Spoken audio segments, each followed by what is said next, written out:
42살에 결혼해서 44살에 출산을 했습니다.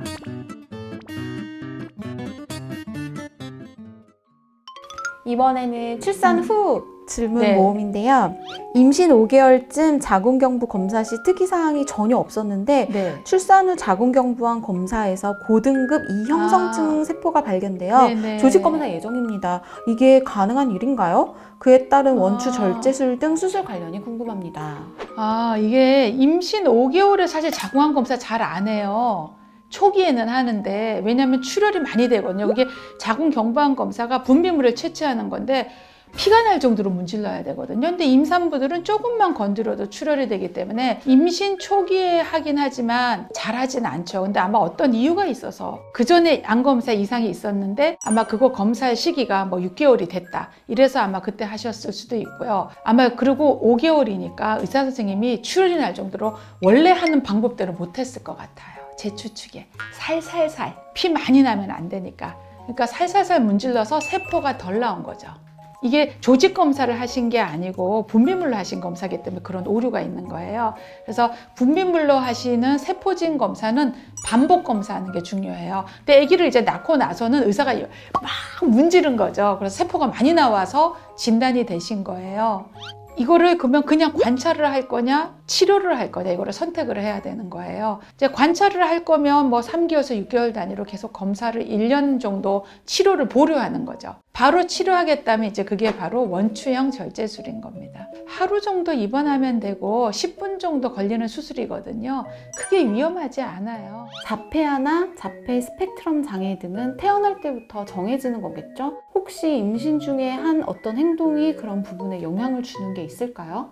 이런 것들이 태어나서 생기는 것이 아니라 아기가 처음에 생겼을 때 유전과도 관계될 수도 있고 뭐 돌연변이로 생길 수도 있고 여러 가지 원인이 있을 거예요 아마. 근데 요즘은 이 뇌 MRI랑 유전자 검사가 정말 최근 10년 사이에 많이 발달했거든요. 그래서 우리가 잘 모르던 병들이 유전과 관련된 것이다 그렇게 많이 나오고 있기 때문에요. 이게 이제 아기가 생기면서부터 생겼을 가능성이 높죠. 조산 후 다시 임신 시도 중인데 재임신했을 때 맥도날드 수술 권하는데 이거 꼭 해야 되냐고.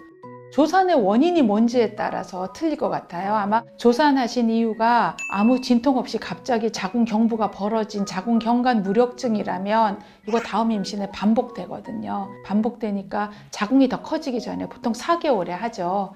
그러니까 자궁이 더 커지기 전에 5개월 되기 전에 자궁경부 봉합술을 하는 게 도움이 됩니다. 출산 후의 산후관리 뭐가 중요한가요? 조리 잘못하면 평생 고생한다는 얘기를 들어서 걱정됩니다. 그거 산후관리 잘못하면 애를 낳아서 다시 해야 된다잖아요. 농담으로 하는 말이죠. 이 산후조리란 개념이 외국에는 별로 없어요. 외국에는 애 낳고 자연분만 하면 그날 집에 가잖아요. 이게 미군 부대 우리나라에 아기 나오면 바로 샤워시키고 맥주에 스테이크 주거든요. 근데 우리나라 분이 그렇게 애 낳고 너무 놀라가지고 그 딱딱한 스테이크 줬다고 둘째 낳으러 오셔서 얘기하시더라고요.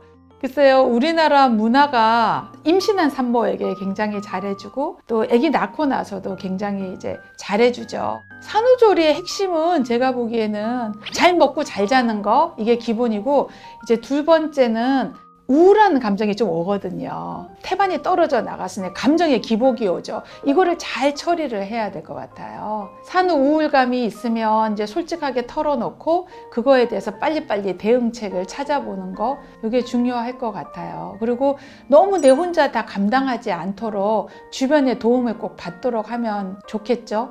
정말 이거는 중요해요. 만약에 내가 주변에 도움이 받을 데가 없으면 요즘은 구청에 전화해도 도움을 받을 수 있거든요. 그게 있더라고요. 저도 몰랐는데 그 서울시에서 임신했을 때 방문 간호를 뭐 신청을 하면 간호사가 오셔서 아기도 체크해주고 엄마의 산후 우울증 이것도 체크를 해서 만약에 산후 우울증이 있고 도움이 필요하다 그러면 그대로 정기적으로 방문을 해주는 그런 서비스도 하고 있더라고요. 그거 신청하면 되게 좋네요. 그래도 이제 요즘 많이 변한 게 산후조리 지자체에서도 많이 도와주잖아요. 그리고 그 여건이 안 되면 산후조리가 2주가 아니라 더 길게도 해주는 방법이 있고 그러기 때문에 그 방법들을 혼자서 고민하지 말고 꼭 찾아서 해결을 했으면 좋겠어요. 도움을 받도록요.